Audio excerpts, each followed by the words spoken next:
What up, what up? Welcome back to Millionaire Voices, episode number 15. Today, I have the honor of interviewing one of the biggest inspirations in my life, one of my mentors, Ryan Blair. He's a best-selling author and a founder of Altercall and so many other companies, which I'm so excited to talk to him about. So, without further ado, the legend himself, Ryan Blair. Welcome to Millionaire Voices. Thank you for having me, Danny. I appreciate the kind words. Look, guys, I have been so inspired by Ryan. And I brought it here, and Ryan, I'll tell you this very shortly, but I read his book, Nothing to Lose, Everything to Gain, how I went from a gang member to multi-millionaire entrepreneur in 2014, and it changed my life. And the reason I say it changed my life is because it inspired me to take action. So fast forward so many years, this is such an honor for me. So how we start this show is I like to start from the beginning. I know how great Ryan Blair is, but I want the world to know. And I'd love for you to give a quick introduction of where you come from. Thanks, Danny. Thanks for sharing the book. You know, in Nothing to Lose, I talk about my story. I started out in the middle class. My dad was an engineer. My mom was a homemaker. I'm the youngest of seven. And, you know, I grew up like any middle class kid would. And I had it good. And then my parents got addicted to drugs when the addiction started when I was about 10. At least I started to recognize it. And things got really bad. By the time I was 13, I was on my own, living in poverty. And my dad had disappeared. My mom had severe challenges with alcoholism and drugs. And, you know, I went from living in the middle class to living in poverty. And so in poverty, that was a big shock. You know, middle class people are very afraid of poverty. They're afraid of living in poverty. They're afraid of all things poverty. And so I was a young kid that, you know, it was taken right out of the middle class and thrown deep into poverty out of nowhere. And so my environment changed. And I got involved in gangs. I was always very rebellious. I was very angry. I was angry at the system. I was angry at the education system, the world. I was angry at everything that allowed for that to happen. I was angry at my church because next thing you know, I'm, you know, in a bad environment.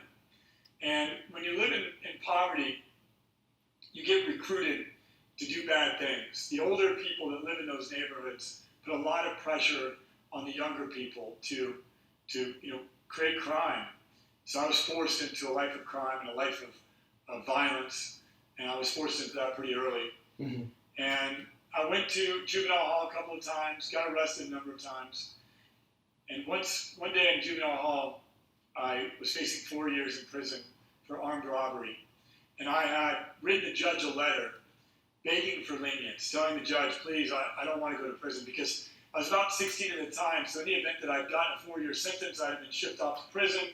And once you go to prison in California, it's a tough situation. You're forced to do even worse, more despicable things. And I just knew that I didn't want to become a professional criminal, but if I had gotten that sentence, the odds of me becoming a professional criminal were pretty high. Mm-hmm.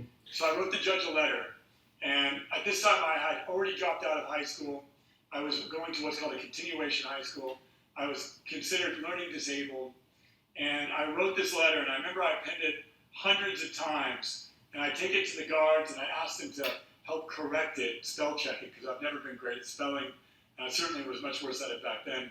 And I wrote the letter over and over. I begged the judge for leniency. And when I went before him, he read the letter reluctantly. He was like, he gets all kinds of letters, and then he read it. I never forget, a shock came over him. And in that moment, he said to me, son, you should be writing in college, not in prison. Wow. And he granted me leniency. And at that moment, I made a decision that I was going to become a writer. And I made a decision that I was going to change my life. I soon removed myself from the gang and started taking actions to distance myself from that environment. That wasn't easy. There was lots of retribution and threats against my life and things like that. But, you know, then shortly after that, my mom found me a mentor. And I was about 17 at the time. You know, I had tattoos all over me. I was still a kid with a big attitude, a big very rebellious against authority. And when my mom introduced me to my mentor, I really saw it as a sign from God. Like, I made a deal with God that if he were to give me the mentor that I needed to get out of poverty and to get out of the challenging times that I was in and to learn how to become successful, that I would spend the rest of my life giving back. And I made that deal with God then and received my first mentor when I was 17. And he taught me entrepreneurship, he taught me real estate, and I started my career as an entrepreneur shortly thereafter. And since then, I've started a number of successful companies. I've done several billion in sales in my companies. I've exited a number of companies. And, I've been a serial entrepreneur ever since. Wow. I'm now 43, going on 44. So I'm 23 years plus into my career. And, I've had a lot of experience as an entrepreneur. And now I help others on their path as entrepreneurs, people just like yourself.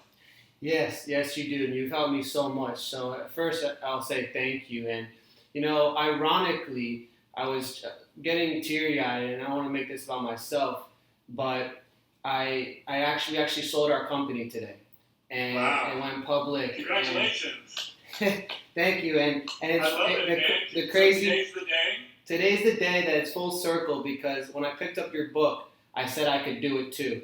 You inspired me so much, and I'll forever thank you for that. I just want to tell you, what a privilege it is to be able to share this day with you. I know that on days like this, you get to explore a new reality. Your prior reality is no longer the same, right? The whole reality of your life just shifted in a moment's notice. You had an event occur that cements you as a successful entrepreneur, that pays you quite well for the time and the blood, sweat, and tears that you invested. And so now the real work begins in your journey, because this whole reality that you've been working in is now changed. And it changes in a second. I remember when I sold Sky Pipeline, I got word. Well, I sold it, and then the company went public. And as a result of it going public, I actually now had liquidity. And I remember looking down at a high-rise just like you are now, and looking down at the ground and saying, the ground just looks different now.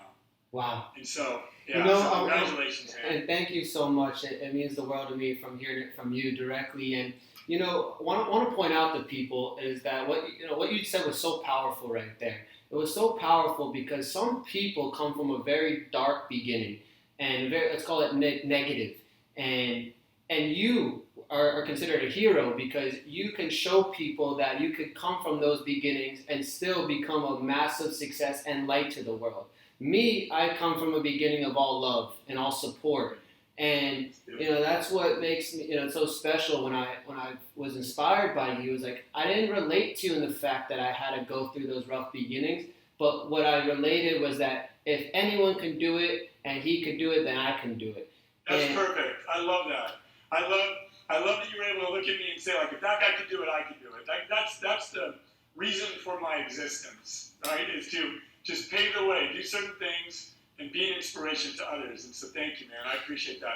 And I love that. I love what you've achieved. And I'm here celebrating with you as though I just sold a company today, man. So congratulations. And that's the person you are, with such great character. And we're going to dive into that. And, I know your time's valuable. So I want people to understand, a couple different things about you. Number one, we just talked about is business. So you got some mentors. You said you made a commitment to God, where you said, I'm going to go full speed and I'm going to become a massive success. How many companies, I've read your books, but I would love for you to tell us, so everyone hears, how many companies, or where was the start to your first business? Yeah, well, my first business was called 24/7 Tech, and that was, the whole byline was, if your network's a wreck, call 24/7 Tech.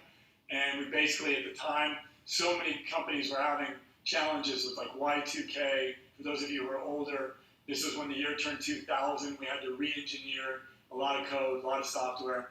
And so I was always an engineering person. I'm very engineering minded now. And so 24/7 Tech led into Sky Pipeline. Sky Pipeline was a mobile broadband service provider. That led into a company called PathConnect. PathConnect was a social media company. That led into a company called ViSalus. ViSalus is most known for the Body by Lie 90-day challenge. And then after ViSalus got so big so fast, it was the fastest growing company in all of Wall Street. We went from 9 million a year in sales to 635 million a year in sales in 18 months, and 100 million in profit. And then we sold the company. And I utilized a lot of the gains that I made from various ventures to invest in a number of other enterprises. And I've had a few enterprises that have turned into unicorns, enterprises that I was a founding investor in. And one's called Heal, which is a very prominent on-demand telehealth and on-demand and telehealth physician service.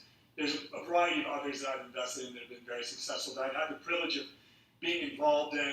Elite Daily, Gerard Adams' company, many people are familiar with that. I was an early founding investor with him, and a variety of different other companies that I've had the privilege of being able to be involved in. And now I mentor through Altercall a lot of different companies in a lot of different industries, teaching them what I've learned along the way of going from seed to public company, basically. Mm-hmm. Yeah, and that actually takes me to, on most of your entities, you were the CEO, correct? Yeah, except for the ones that I invested in, of course. I've always been the CEO of every company I've ever started. Now, how do you define... Yeah, actually, at 24/7, the reason why I sold 24/7 was I started out, I was a founder, founding capital, founding everything, and I started out as a VP, and I wanted to become the CEO, so I left 24/7 to become the CEO of Sky Pipeline. So for CEOs or future CEOs out there, what's your definition of a CEO? What should a CEO be doing in an organization? Well, a CEO, all a CEO does is meet with people, and that's it. There's nothing more, nothing less. You just meet with people all day long. You meet with your team, you meet with your customers, you meet with your investors, you just meet with people. It's not that hard of a job, being a CEO, especially if you're talented at recruiting great people, which I've been very fortunate to be able to do. The successes that I have had have come because I've been able to recruit great people, to work on a collective vision together. And I cannot take very much credit for it because as a CEO, you're just basically getting the right people into the right role, and you're organizing those people and leading those people toward a common and a collective vision that everybody's inspired by. Mm-hmm. Now, it's hard to get to a place where you're working with A players. That's not easy to do. But once you get there, the job isn't as hard as you might think. It is stressful because you bear the burden of all the responsibility of every soul that works for you and every customer that's connected to you. Mm-hmm. And so there is more pressure on you. But the actual physical work is not very high because it's just simply interfacing, creating strategy, communicating with people, and really leadership is planning, and planning is caring. And so a CEO needs to be good at planning and good at caring. I love that. And, you actually led me to my next question about leadership. Leadership, I look at you as one of the greatest leaders that our nation and that our world has right now. And I say that truthfully because I know what you're doing for this world. Now, you gave me so many principles of a great leader. So I would love for you to tell others, what do you define as a great leader? I know you have, leaders ask great questions. I know you say it puts movement and the customers first, and all these different principles of just like leaders are always learning. What other leadership principles? Yeah, I have a lot of leadership principles that I share, and I have my free principles course that everybody that's watching this can dive into, and I give 50 principles there. But the principle that I would say that the most important principle of being a leader, mm-hmm. especially for us men, is being a good father. If you think about the best leaders are the best fathers. Mm. And so being a father to your team, not a leader. I'm not trying to convince you to admire me, and I'm not trying to convince you to follow me because I want to be admired. I'm leading you because I know that this is what's best for you. I know that the activities, the tasks, the work that I'm asking you to do are going to develop you, and they're going to further us toward our cause. And as I have to interface with you, if I have to be critical, if I have to cast judgment, I want to do so with the spirit of the Father and say, listen, you can be better than that. You're not being your best self. And I have a 12-year-old boy who's my pride and joy, literally. And so I try to lead my teams the same way that I father my son. And so I think the best leaders are the best fathers and the best mothers. And by on the mother side of it, being very nurturing, being very caring, and getting the job done as great mothers do, right? That's what we have to do. So I think that it's all too often we convolute leadership, and we really should look for leaders that are great fathers and great mothers. And those are the people that I admire the most as leaders. Those are the people that I learn from, and those are the people that I try to emulate in terms of the way I raise my son and the way I raise my companies. I love that, and I would definitely tell everybody out there, you got to go get those 50 principles. I've been learning from him for the past years, and I'm telling you, if you want great leadership advice, that's what you should do. And thanks for saying that. It actually reminded me of another question I wanted to ask you about recruitment. We'll dive a little bit more into business, and then I want to dig into the mind of Ryan Blair. For recruitment purposes, we talked about A players, and what would you say are some principles to look for when you're trying to recruit A players to run a high-performance company? A players are independent. They're self-supervised. They don't need to be told what to do. They take a lot of pride in their work, and they want to do things great. They don't want to put their name to anything that's trash. An A player is going to take it very personally and get very emotional if their work product is flawed. Like, they really care about creating things that work well and that do a good job and that are efficient. And the A players I like to work with they're purpose-driven people. They're mission-driven people. They're here for a bigger mission. And many A players have characteristics, though, that sometimes they're unbecoming. A players can be divas. They can be hard to work with. A lot of times as CEOs, it's real easy to work with people that are yes people. And sometimes A players are no people. They'll challenge you. They'll say, no, that's a bad idea. Mm-hmm. Or they'll want to do something their own way, not the way that you want them to do it.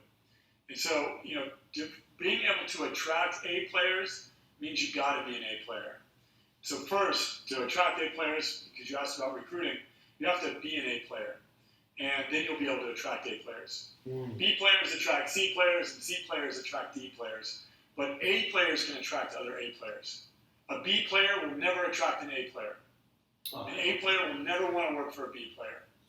It would drive them crazy, right? Because I'm an A player. I'm working, 12, 14 hours a day, doing whatever it takes, working the weekends if I have to, because I so value the work that I'm doing, and it so connects to me at a soul level that I'm putting my all into it. And if the person that I work for, the other people that I'm on the team with, are not of that caliber, then it's going to disenfranchise me, because I'm going to say, I'm playing at a different level. It'd be like being on a basketball team. Mm-hmm. And everybody on the team is a pro, and yet there's a couple amateurs on the team. Mm-hmm. The pros would be very upset and annoyed at being on that same team with a bunch of amateurs. So to create an A player environment, you have to become an A player, you have to recruit A players, and you have to empower your A players to recruit other A players. Oh, that's strong. And you have to quickly remove C, D players and develop B players into A players. You can't really develop a C player into an A player, but you can develop a B player into an A player. Mm-hmm. So and that's great advice. So, and then when you are starting to move forward in the company, and you take all that advice that you just said, and then somebody, let's say, becomes very negative or toxic to the environment, what is your first reaction, or what is, as a leader of an organization, how do you address that? Because I know that can travel and create, Yeah. I address it as a father should. Mm-hmm. So I address the behavior. Okay. I go up to them and I tell them that I have a moral and a values issue with the way that they're behaving and conducting themselves. Mm-hmm. And you have to do that all the time, because if you don't train your people, they're going to train you.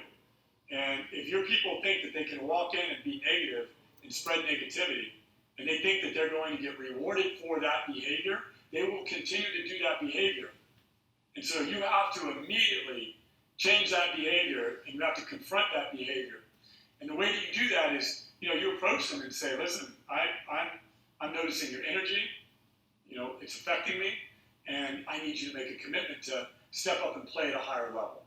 You always want to try to hold people to a higher standard of themselves.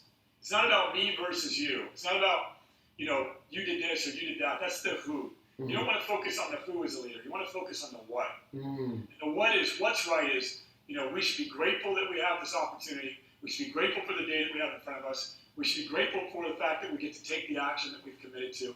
And if we're not being grateful right now, then we need to leave, basically. And so I try my best, and I have to do it all the time, especially when you're on a young team, is you constantly have to, you have to let them know when they're not playing at their highest level and when they're operating from a lower self versus a higher self. And I'll share with you, the person who taught me a lot about this is a guy named Coach Dale Brown. And he's most known for being Shaq's mentor. He discovered Shaq, and he coached him at LSU. And he said to me that he used to pull Shaq out of the game when Shaq wasn't playing with the right energy at the right level, and say, Shaq, you're better than that. The Shaq that I saw last game was dominant, wouldn't let anybody score on him.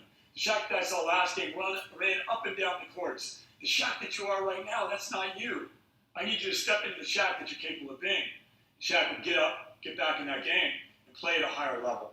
You couldn't scold him and tell him, you idiot, you don't care about this team, you don't care about my coaching. You couldn't use that approach of leadership, because he would just look at you like, he could break you in two, right? You had to motivate him to step up to the Superman that he is. And so when I heard Coach Brown, when he shared with me how he would motivate Shaq, one of the all-time greatest players that there ever was, and when he shared with me the tips and tactics that he utilized, I adopted them, and that's how I try to motivate my team. Oh, I love that, and I guess it's how people tick is how you should be speaking to them, but that's a real leader. That's empowering. That's giving confidence and letting people believe in themselves to reach their highest potential, because a great father does believe in their children. Yeah.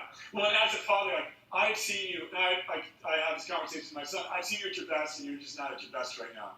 What is it going to take for us to get there? Wow. And all too often, the person will tell you what they got to do differently. And then, okay, let's do it.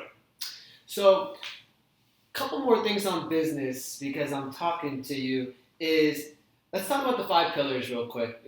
Sales and marketing and operations and finance. And how do you analyze as a business, let's say as the CEO of a company, even though you have a lot of meetings, how are you looking at all the pillars? And do you think that there's one pillar that's more important than the other in business? Every pillar needs to have a benchmark metric for it. So, and a series of metrics. Like for supply chain, you have a series of metrics. For your technology group, you'll have a series of metrics. Depending on, I ran a company with $600 million a year. So each group that you have should have a series of benchmarks and a series of metrics that they're seeking to improve upon. And so, as an entrepreneur or CEO of a larger company, you're going to have things break, and you're going to have things get out of whack. So, like some months your marketing might be off, and you got to put some attention and you got to put some focus there. And then other months your supply chain, and you basically, to scale, you have to break things. And so, as you're breaking things, you're improving them, and you're building more foundation. And then the next group breaks, and then you build more foundation. And by foundation, I might mean systems and software and process. In leadership, getting good people that are competent, that can execute. And as you're doing that, and you're fixing each particular area, as you do that over a period of time, you eventually build a foundation. And so there's not one area that's more important than the other, with the exception of a startup. And in a startup in general, the revenue engine is the most important thing to perfect first. Now, in some startups that are, say, product-centric or technology companies, they raise a bunch of VC, and they don't focus on revenue until later. But most of us aren't afforded the luxury of basically burning other people's money and not having to worry about, keeping the lights on. Mm-hmm. Most people have to actually start a business and they have to be prudent financially in order for them to scale and grow and invest inside of it. And so I've done VC-backed companies that didn't care about revenue for years. I've been in a company that's VC-backed, having raised over 100 million. But I've always put my first focus on the revenue line, which means sales and marketing. And then I slowly iterate in the other areas. And as I build my sales and marketing, I make sure to fill the holes in the organization to support the expanded sales and marketing. Mm. Yeah, I remember in one of your books, you had a formula. You said it was exposure times conversion equals results. Yeah. And that was your formula for sales. I have a lot of simple formulas like that guide me. A formula like exposure times conversion equals results. It's just your marketing is your exposure, your conversion is your sales. But you can break that down further. What are my different exposure engines? Like in this day and age, we have social media, we have SEO, we might have YouTube, we might have whatever different exposure engines, and then you have different conversion results on those engines, and then so there's a bit of factoring that has to go on to that.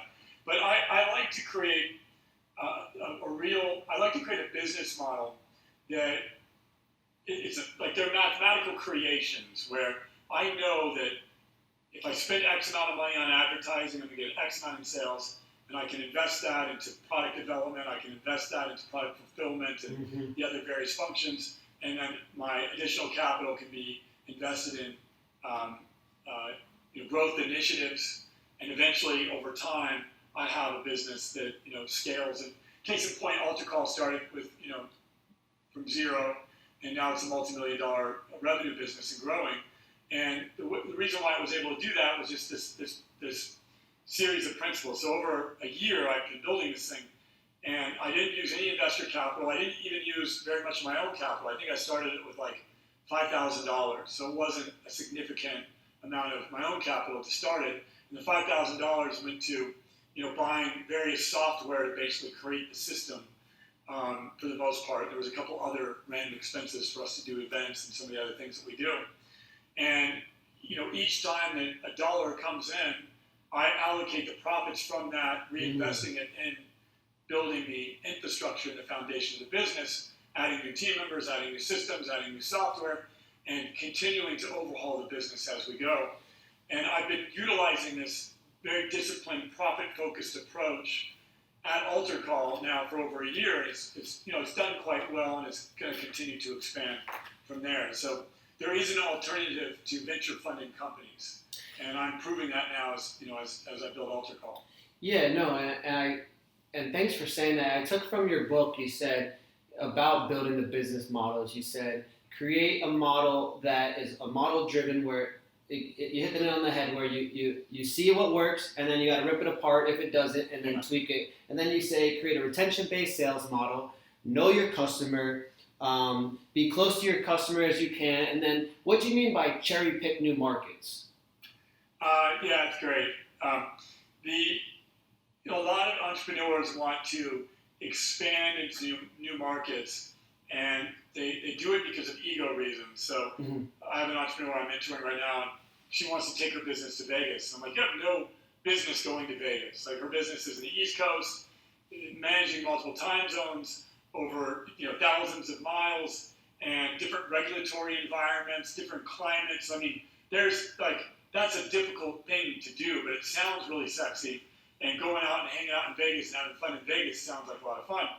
And what I've been mentoring her to do is to cherry pick her markets and pick markets that are most similar to the conditions that she's in right now, and markets that are going to be easiest for her to expand, to gain that learning and that institutional knowledge that you acquire as you make expansionary efforts. And then you can eventually find yourself in the big markets.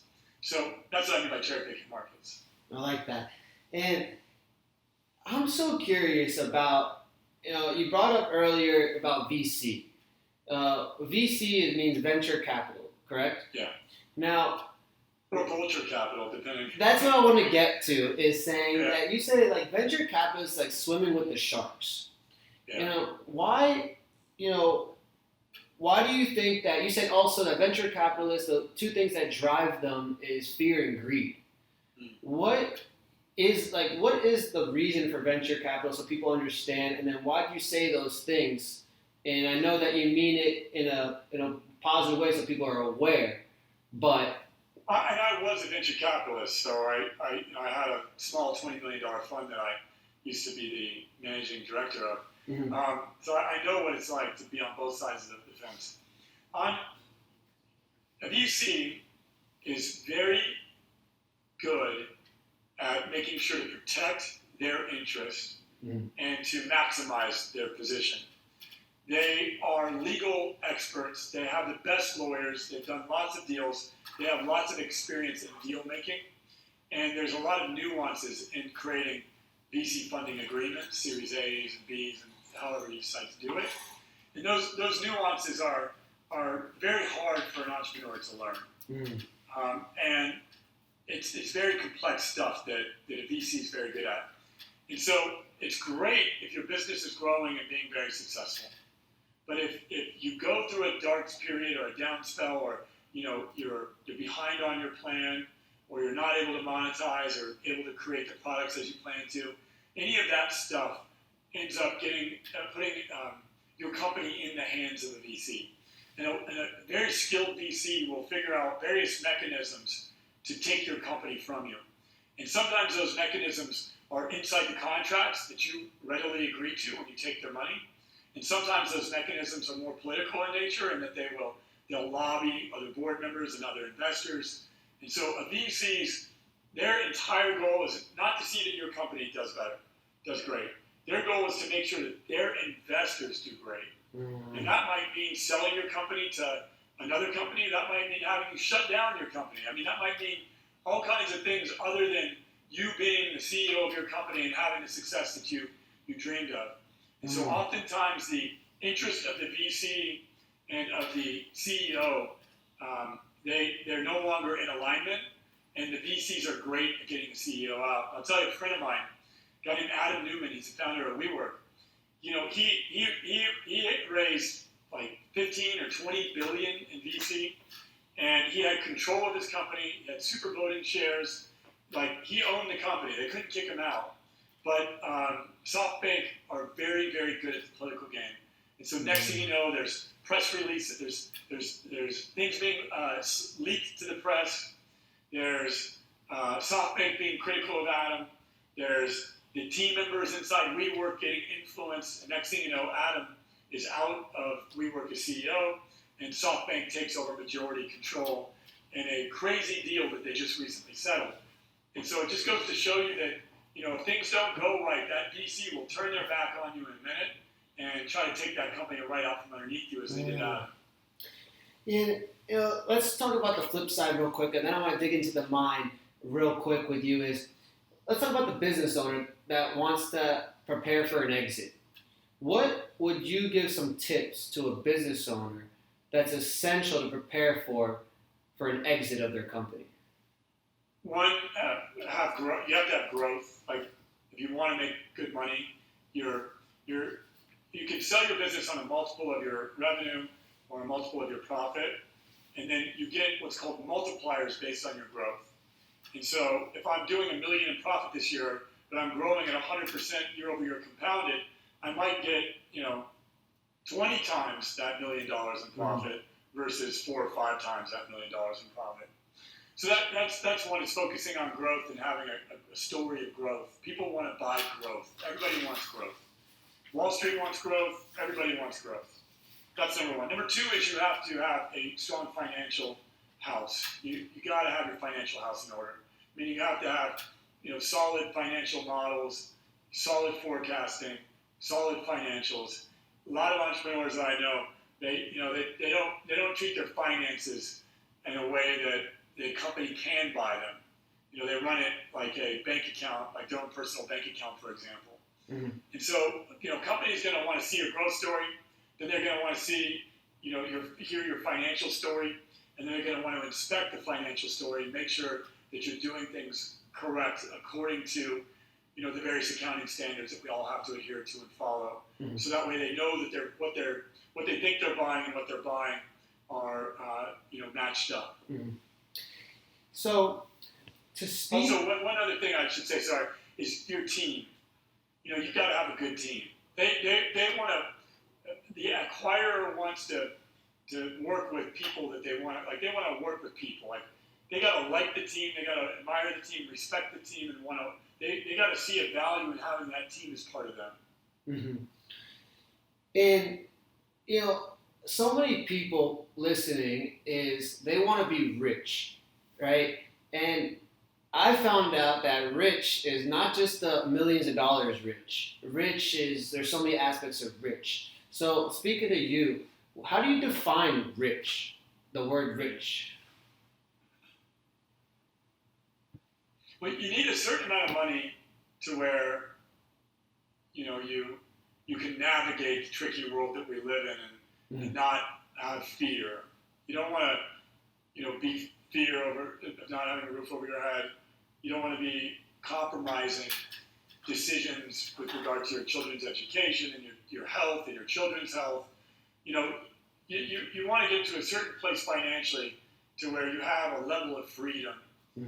Freedom from debt, freedom from living day by day, week by week, month by month. And so once you get to that place, though, it doesn't really matter about how much more money you have or less money you have. So there's been many studies on this that, if the difference between having $5 million in the bank and $7 million in the bank is like zero.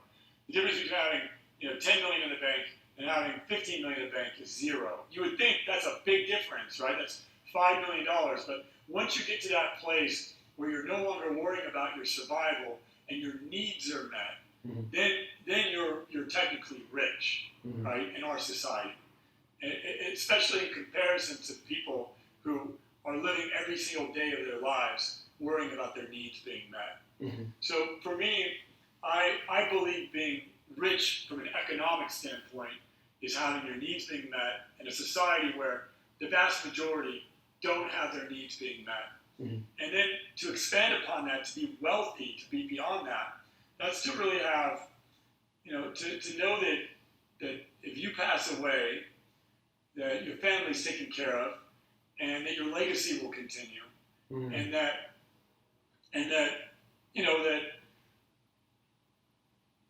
you've left enough behind for the work that you've done here to continue on, even though you're no longer here physically. And so, like, for me, I look at my wealth as, I don't accumulate wealth or pursue wealth or try to make more money because I feel like I'm going to be more happy as I make more money. I look at it as a metric of how many lives can I save if I make an extra $1 million, how many more lives I'll be able to save. If I make an extra 10 million, how many more lives could I potentially save as a result of that? So the thing that I'm most interested in now is really finding ways to be able to make an impact and knowing that the money that I accumulate is all going to go to making an impact one way or the other. And so to me, I don't see myself keeping any of this stuff, and nor am I going to leave it, to my son in a way that doesn't force him to put it to work, right? I'm not going to leave it for him to go vacation for the rest of his life and not have to worry about, money ever again. I'm going to leave it in a way that pushes his hand to make sure that he extends the work that I'm doing here. Oh, wow. And, it comes down to the fact that if it was easy, everyone would do it.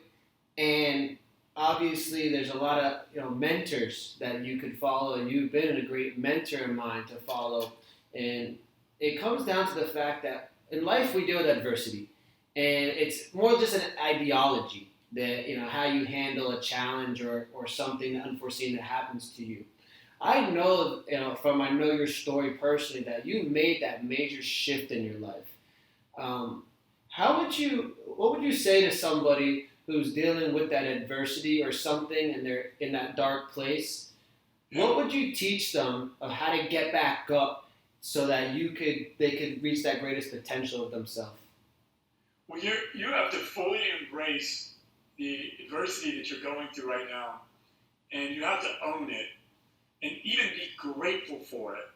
Like you have to say, like, I am so grateful that I get to learn this lesson about finance. I'm so grateful that I get to learn this lesson about leadership, or this lesson about entrepreneurship, or about business, and really say to yourself, like, let's go, give me the lesson, right? I'd rather learn this lesson than not learn this lesson. But what most people do is they're afraid to learn the lesson, they're afraid to think about it, they try to ignore it, or they try to, stuff it in a closet and hope it never comes out, and they never actually learn the lesson. The way the universe, the way God works, whatever your beliefs are, is like each and every single one of us is getting a series of lessons that we need to learn for us to step in to our highest self and to answer our calling.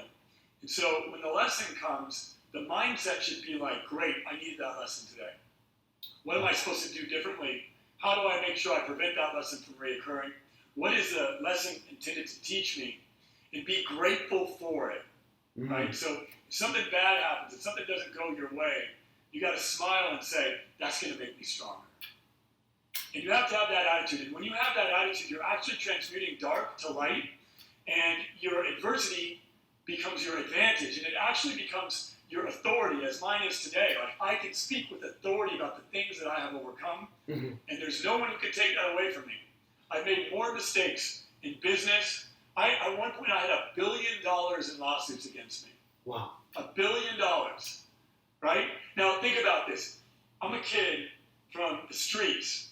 Like, the fact that people thought they could get $1 billion out of me, suing me for $1 billion, like, I knew I arrived when, one of the lawsuits was like $240 million. I was like, wow, this is a whole nother level. Now, that said, I'm lawsuit free right now.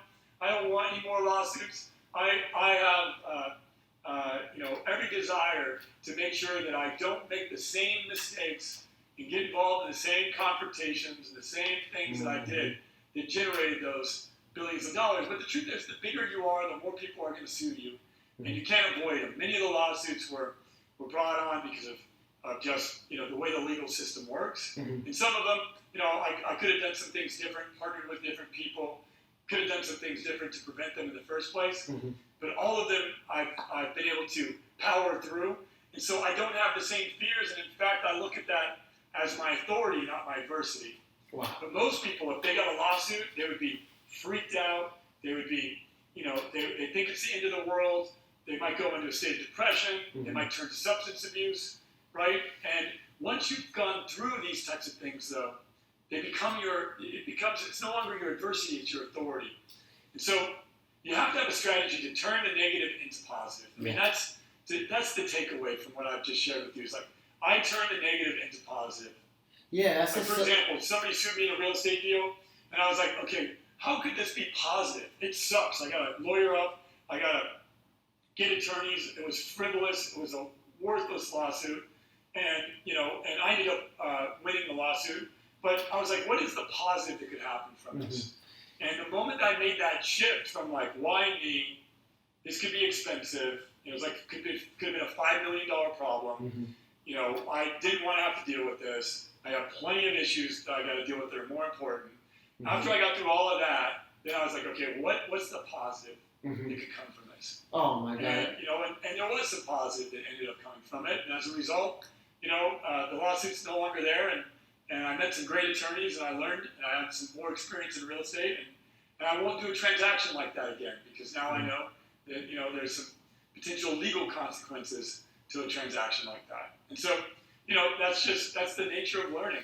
And, and that's the thing, that most people are afraid to make mistakes. Like, I'm here to tell you that I have made mistakes to the tune of $1 billion. Wow. But I've also been successful to the tune of several $1 billion, or a couple $1 billion. And so, as a result of that, I've netted out well so far, and I'm learning and growing and applying what I've learned along the way. And I know that, my best years are yet ahead of me. And so, no doubt in my mind that at the end of my days as an entrepreneur, I'll be way up and way ahead of the mistakes, right? In terms of how much money I've burned in mistakes versus how much money I've made in profits. I'll have way more profits than mistakes to account for. Yeah, and I can contest to that. Being a business owner and an entrepreneur myself, there were some things that I didn't foresee and became very dark and became a victim mentality. But when I've learned from you to change the narrative, find the silver lining, change your frequency, then you got to put in the work. That's what I want to talk about real quick with you, is that you created this amazing movement that I'm behind, I'm part of. I'm so blessed to cross paths with you guys, Altercall. And you've talked about reverse engineering things and letting go of all that stuff, finding a way to get the light. Can you speak about that real quick? Yeah, for sure. Well, at Altercall, we help people alter so that they can answer their calling. And by altering their lives, you're basically altering your state and your energy. We teach a number of modalities that help people do that: breath work, meditation, sound healing. And we do events and experiences that take in entrepreneurs and help them get the negative energies that are inside of them. Many times we hold on to failure. We hold on to resentment. We hold on to things that didn't go our way. We hold on to the way we were raised. We hold on to stuff. And we have to be able to release those energies to step fully into our light and be able to fulfill our calling. Mm-hmm. And so Altercall helps leaders and entrepreneurs do just that. We teach principles, we teach practices, and we have a community of growing entrepreneurs out, many of which are thriving in this environment, that have become very successful, that I've had the privilege of personally mentoring. And so that's what I do, is I now mentor people. I once was a VC, and I would write a check to a CEO, and I'd watch him self-sabotage. I'd watch him spend the money like crazy, blow it. I'd watch him run out of money. I'd watch him fail. And I had no solutions for how to help this person as an individual step into their highest self, because I was just auditing their financials, auditing their team, and trying to lead them as most VCs do. Mm-hmm. What I came to the realization was I wanted to look at the holistic entrepreneur and help them, go from a mind, body, soul, and role level, and get them activated in all of those quadrants so that they may be a force of nature and may be able to make a change in the world. Entrepreneurs are the most important people in the world. We are the problem solvers. We are the innovators. We are the risk takers. We are the reason why this planet is innovating at such a rapid pace. Mm-hmm. So my goal is to create a new wave of entrepreneurs that are aligned in their mind, their body, their soul, and activated in their role. I love it, and I'm a testament to that right now, and I thank you. I thank you for everything awesome. That you're doing for the world. Congratulations, Danny. You did it, man. We're just getting started. You're now on the top of mountain number 1, and now I gotta teach you how to make sure we pick another mountain and we start climbing. And this time we're going to climb with more skill, more efficiency, and we're going to leverage all those talents in a whole other way. Well, I'm so excited. I'm so excited and blessed to have that opportunity to do that with you.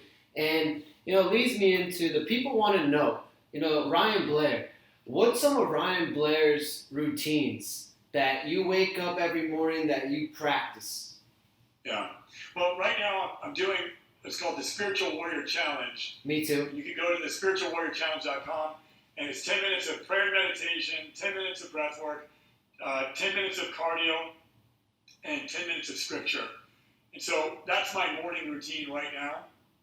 I do a little bit more in some cases, but every single day I do at least 10 in each. And by cardio, my 10 minutes of cardio is running at least 1 mile every single day.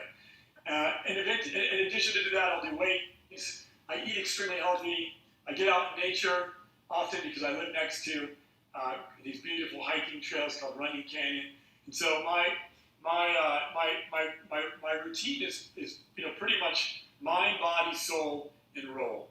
And so everything that I do is around those 4 quadrants. Mm-hmm. And I'm very disciplined and consistent in that, and I do it each and every single day. And anybody who wants to join me in this, they can join me at it's called spiritualwarriorchallenge.com. Well, my hand's up because I'm doing it right now, and I feel great. Are you doing it? Yeah, of course. Wherever we started, Thursday. Yeah, Thursday, awesome. Yeah, so day 5. Yeah. Love it. I'm on day 5 too. I still have to do the cardio just before I got on.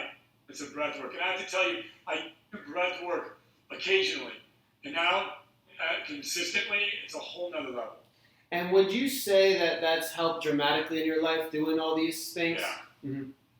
Yeah. So meditation and breath work. Meditation has changed me. People that meet me today say, you don't look like the same Ryan. You don't act like the same Ryan. You're a whole different soul. Meditation changed me. completely re-engineered me. Because it re-engineers your neurology. It really does rewire the brain. And so I'm a whole different person. I walk with a whole different presence to me and a whole different energy because of meditation and breath work. Those are the two modalities that you have to break them out. Because entrepreneurship is stressful. And so you have to have tools to de-stress. And I used to use the tools of self-medication. Those just create more stress. Trust me, the more stress you have, the more you self-medicate. The more you self-medicate, the more stress you have. I know that formula. I played in that formula for many years. And now I can tell you there's no greater high than a great meditation and a great breathwork session.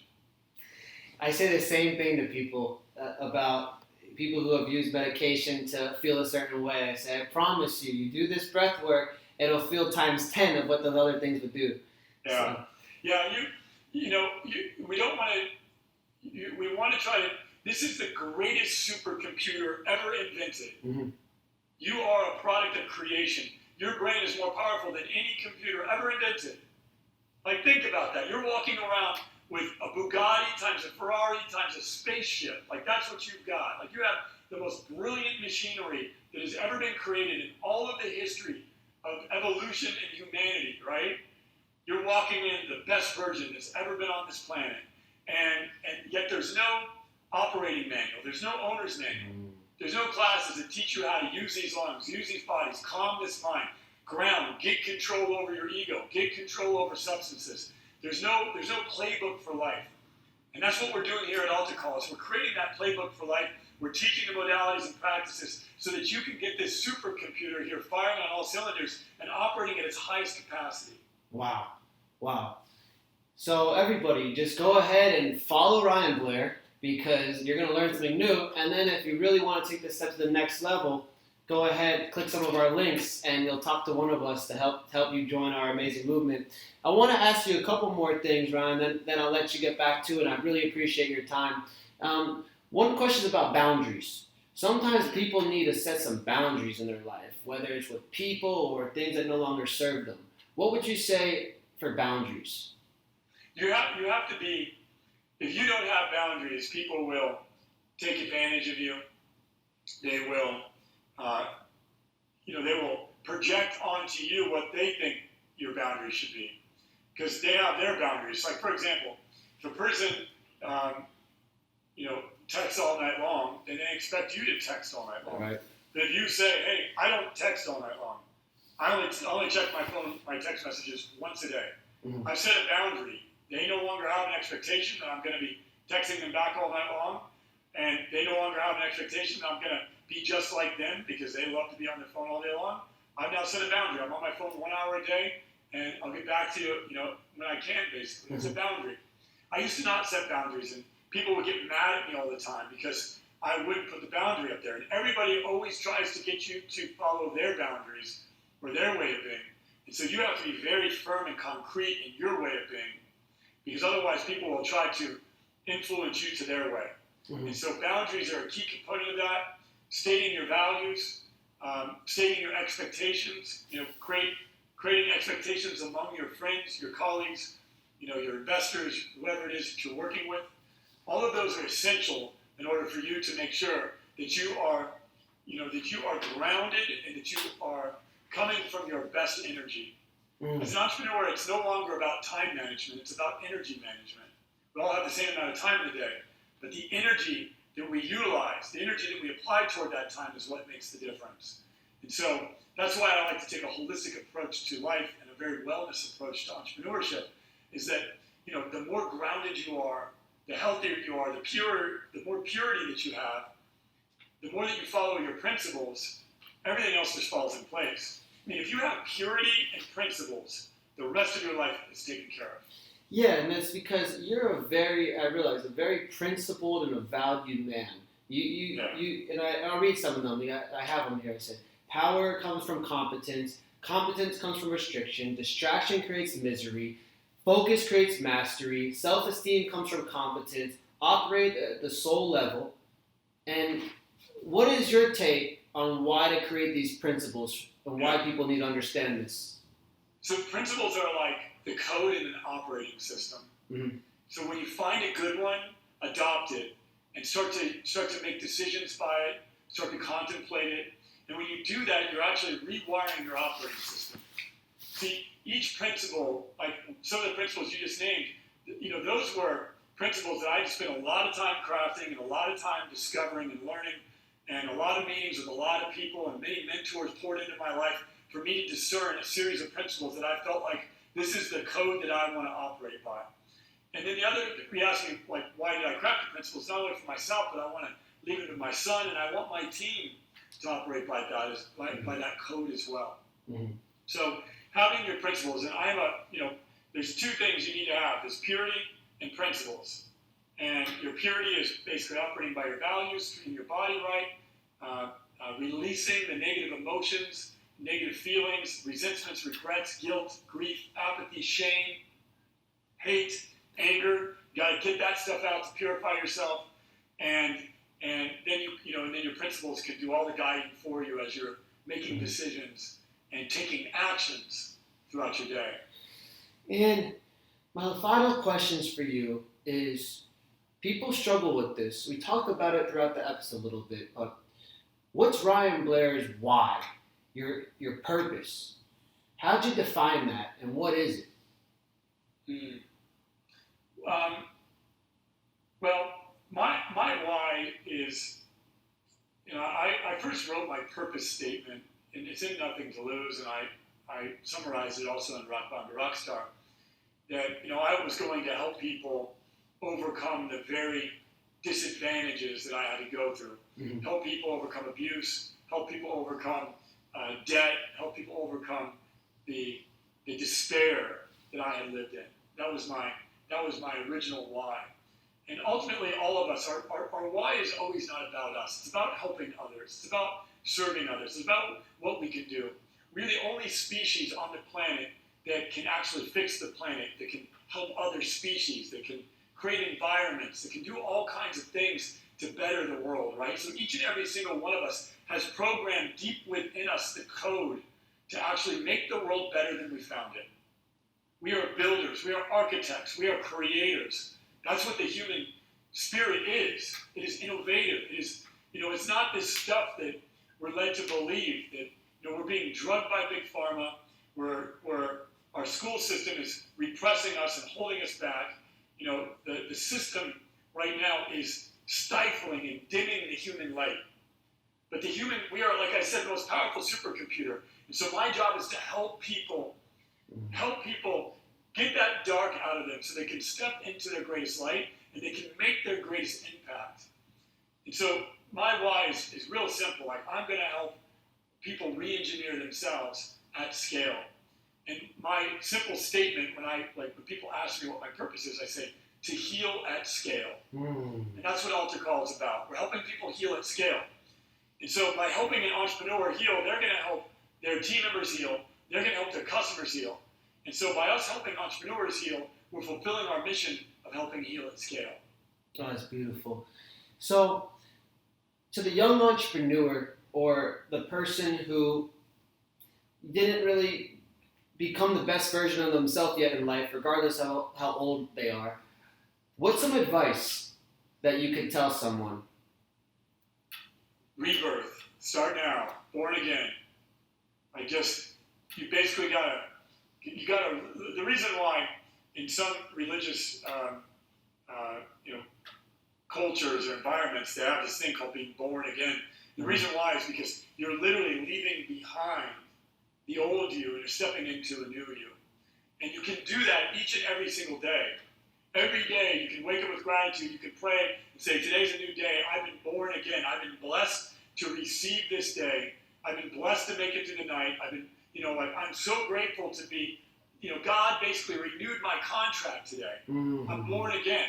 And I'm going to take action today unlike I did yesterday, and I'm going to make today even better than yesterday. And so my advice is quit worrying about the past. If you haven't got to where you need to go and you got some resentment and regret, you got to basically look at the past and say, I learned everything I need to learn from you. I learned my lesson. Starting fresh and starting over. And it's never too late to start over. We believe that that starting over is a bad thing, but it's not. Mm. If I were to build one house, right, and I built it really nice, and then you were to hear that I was building another house, what would you assume? You assume, right, that I'm probably going to build the next house even better than the last one, right? But all too often people, they're so afraid of starting over that they're just sitting inside of the old house until it rots to the ground, as opposed to starting over and building a brand new house, even better than their last house, applying the knowledge, the wisdom, and the experience that they learned in the past building to the present building. And so that's what we have to do. We have to just continually build new houses. And that's what it's about. That's what being an entrepreneur is about. It's about building new. And that's what people need to do to be able to step in to their highest self. And in order to build something new, you got to learn from the old, and then you got to start fresh. I love it. Well, I'll tell you this. You're one of the greatest mentors I've ever had in my life, and I want to thank you again. I'll tell you why. You changed my life when I read your book in 2014, and then you changed my life when I fell down, and I didn't think I'd ever get back up again. I didn't think I had the confidence left in me. I didn't think I had it left in me. I felt like I was going to give up. I really did. And when I crossed paths with you guys, with Altercall and everything you guys are doing with that, you helped me get back up. And now, I'm going. Now you're back on top, man. I love it. Look at you. You look better. You're shining bright. And today I celebrate your victory with you, man. Well, thank you so much, Ryan Blair. You are one of the greatest people in this world, and everybody go follow him. I'm putting all the links in the description. And of course, if you want to know more about Altercall and everything he's doing, just contact us on the links below. And it's been an honor and a blessing to speak with you today, Ryan. Awesome. Thank you, Danny. Talk to you soon, my friend. All right, guys. Take care. And Millionaire Voices, we're out.